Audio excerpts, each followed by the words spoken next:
नमस्कार, आप देख रहे हैं आपका अपना चैनल द वंदे भारत। उत्तर प्रदेश के आगरा मुख्यालय से करीब 80 किलोमीटर दूर एक कस्बा है जिसका नाम है बाह। बाह अपनी कई महत्वपूर्ण परंपराओं और कहानियों के लिए जाना जाता है। वही बाह में स्थित है बटेश्वर धाम। बटेश्वर श्रद्धेय अटल बिहारी वाजपेयी के जन्म स्थान के साथ साथ एक बहुत बड़ा तीर्थ स्थल भी है। यहाँ करीब 300 साल पुराना शिव मंदिर है जो सभी तीर्थ के भांजे भी कहे जाते हैं। यहाँ भगवान शिव की पूजा की जाती है। इस तीर्थ की खास बात यह है कि यहाँ एक साथ एक ही जगह 101 शिव मंदिर स्थित हैं जो पूरे भारत में सुप्रसिद्ध भी हैं। हालांकि एक ही कतार से बने भगवान शिव के 101 मंदिर यमुना के तट से सटे हुए हैं, जिससे दूर दराज से आने वाले श्रद्धालु यमुना जी में बोटिंग का आनंद ले पाते हैं। मान्यता है कि भगवान शिव सभी शिव भक्तों की मनोकामना पूर्ण करते हैं और कहा जाता है कि जिस भक्त की मनोकामना पूर्ण होती है वे मंदिर में घंटा दान करता है। तो अब आपको विस्तार से बताएंगे इस पौराणिक शिव मंदिर के इतिहास के बारे में। सभी दर्शकों को मेरा नमस्कार। हर हर महादेव। आज हम लोग आगरा से करीब 70 किलोमीटर दूर एक बटेश्वर धाम मंदिर में आए हैं। बहुत तीर्थ मंदिर है, बहुत साल पुराना मंदिर है।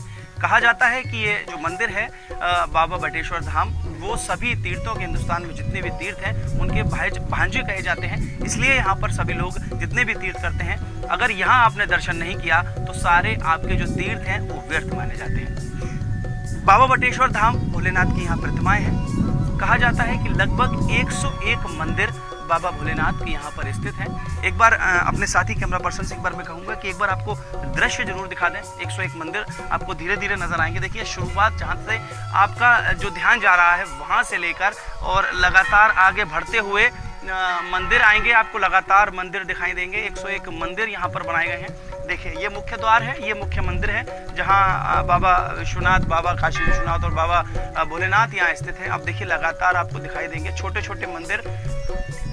छोटे मंदिर आपको लगातार दिखाई दे रहे होंगे। ये 101 मंदिर हैं। अब आपको हम बताने वाले हैं कि इस 101 मंदिर के पीछे की कथा क्या है, कहानी क्या है। और ये 101 मंदिर यमुना तट से, मैं आपको बता दूं कि ये मंदिर जो है यमुना तट से लगे हुए हैं और लगातार यमुना के किनारे ही 101 मंदिर भगवान शिव के बनाए गए हैं। यमुना तट के किनारे ये मंदिर बने हुए हैं। इनकी क्या कुछ विचारधाराएं हैं, क्या कुछ लोग कहा जाता है और किस तरह की कहानी है, इस बारे में हम आपको बताएंगे। देखिए 2 कहानियां यहाँ प्रचलित हैं। दोनों कहानियों में से क्या सच है, हालांकि ये सब पूर्वज जानते हैं, लेकिन हम दोनों कहानियां आपको बताते हैं। पहली कहानियां मंदिर और मंदिर होने की जो प्रचलित है वो कुछ इस तरह से है कि राजा भदावर और राजा चौहान, कहा जाते हैं कि मैनपुरी के चौहान राजा थे। दोनों बहुत अच्छे मित्र थे जिन्होंने ये संकल्प किया था, जब उनकी दोनों धर्मपत्नियां गर्भवती हुई तो उन्होंने संकल्प किया था कि जिसके भी पुत्र होगा वो दूसरे मित्र की पुत्री से उनका विवाह कराएगा। लेकिन कहा जाता है कि दोनों ही लोगों के पुत्रियां हुई, लेकिन राजा बदावर ने राजा जो चौहान थे दूसरे, उनको कहा कि मेरे यहाँ पुत्र हुआ है। उसके पीछे का कारण क्या था वो स्वयं ही जानते होंगे, लेकिन उन्होंने कहा कि मेरे पुत्र हुआ है और अब मैं अपने पुत्र का विवाह जो है वो आपकी पुत्री से कराऊंगा। उसके बाद होता यह है कि धीरे धीरे करके जब पुत्री बड़ी होती है उसे अंदाजा लगता है कि मेरे पिताजी ने संकल्प किया हुआ है, प्रण दिया हुआ है कि हम लोग वहाँ पर शादी करेंगे, मेरी शादी वहाँ होगी, लेकिन मैं जब पुरुष होंगी तभी। तो यही एक मंदिर है, देखिए दिखा देता हूँ मैं आपको एक बार। यही एक मंदिर है, वो दिखाते हैं कि ये जो मुख्य मंदिर है वहाँ पर बैठ के जो रानी थी वो लगातार पूजा करती थी, किसी प्रकार से उनको पुरुष बना दिया जाए। चूँकि ये संभव नहीं था तो लगातार उनकी जो पूजा थी, वो प्रतिष्ठा थी, वो लगी हुई थी। लेकिन जब अंत में ये समय निर्धारित हो गया कि अब हमें जो है वो शादी करने का समय जिस तरह से नज़दीक आया, तो उन्होंने जब हताश हो गई कि अब हाँ मैं अब पुरुष नहीं हो सकती, तो उन्होंने इसी यमुना मैया में, आप देखिए ये यमुना मैया के आपको भी दर्शन करा दूँ साथ के साथ, ये इसी यमुना मैया में उन्होंने अपने प्राण त्यागे।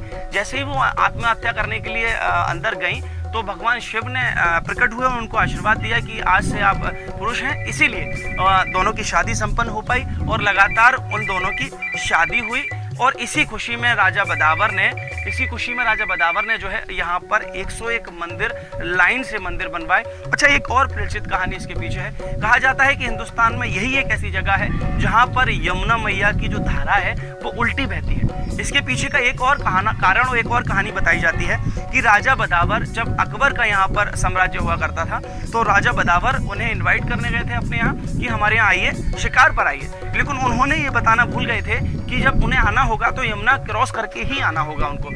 उनकी जब बात ये लगा, जब वो घर पहुंचे उनको इनवाइट करके, उन्हें ये लगा कि अब किस तरह से ये संभव हो पाएगा, तो उन्होंने कहा कि रातों रात इसमें एक बैराज बनाया जाए। मट्टी इसमें डाली गई और एक शॉर्ट टर्म के लिए एक बैराज बनाया गया, जिसकी वजह से यमुना मैया को उल्टी धारा लेनी पड़ी और उसको लगातार स्थापित करने के लिए और उसको मजबूत बनाने के लिए यहाँ पर 101 मंदिर देखिए बनाए गए हैं। यही दो कहानियाँ यहाँ पर प्रचलित हैं।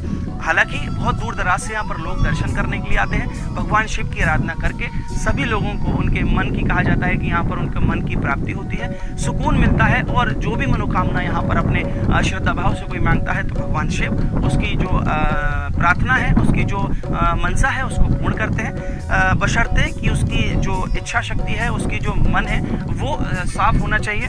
तो आगे की कहानी के लिए हम आपसे लगातार जुड़ते रहेंगे। ये कहानी अब यहीं समाप्त करते हैं। आगे के विजुअल आपको वीडियो में दिखाई देंगे। बहुत ही सुंदर रास्ता है। 70 किलोमीटर का रास्ता हम लोग कैसे तय करते हैं, यहाँ पर आते हैं, कितने मंदिर हैं, सब सारे मंदिर आप लोगों को दिखाएंगे और लगातार बस हमारे साथ जुड़े रहिए। हम लोग बहुत मेहनत करके आप लोगों के लिए वीडियो बनाते हैं, तो कृपया करके इस वीडियो को लाइक जरूर कर दीजिएगा, शेयर कर दीजिएगा और अगर अच्छी लगे तो हमारे चैनल को सब्सक्राइब भी कीजिएगा, ताकि लगातार आप तक जो हमारी वीडियो है वो सबसे पहले पहुँचे और ऐसी नई नई वीडियो को, ऐसे पावन धामों को, पवित्र धामों को दिखाने का हमें भी मौका मिलता रहे। नमस्कार।